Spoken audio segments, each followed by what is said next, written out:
10 অধ্যায় জরাসন্ধ শান্তনু ও পাণ্ডু প্রভৃতির বংশবর্ণন।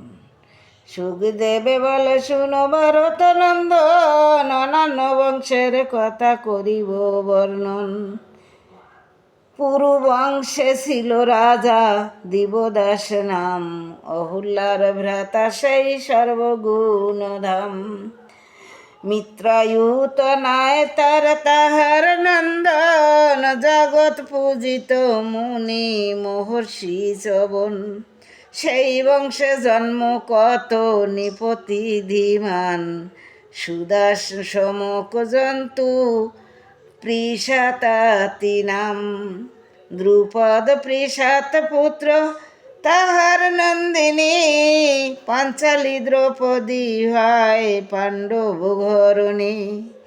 অজামিল পুত্র এক ঋক নাম তার, সংবরণ পুত্র হয় সর্বগুণাধার। অতীপ তাহার পত্নী সূর্যের নন্দিনী, কুরু নামে পুত্র তার সর্বগুণে ধনী।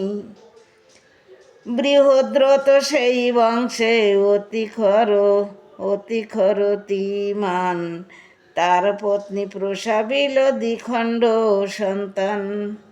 জরা নামে রাক্ষসীরে আসিল গোচরে, জীবী বলি এক সঙ্গে জুড়িল ইহারে। হইল সুন্দর পুত্র নাম হল তার, জরাসন্ধ রূপে সেই খ্যাত চারিধার।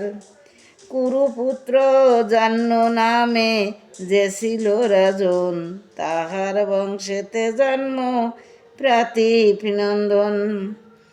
দেবাপী শান্তনু আর বাহ্লিক নামেতে, প্রাতিপের 3 পুত্র ছিল বিধিমতে। দেবাপীতে জিয়া রাজ্য বনবাসী হলো, মধ্যম শান্তনু রাজা হইল নিশ্চয়।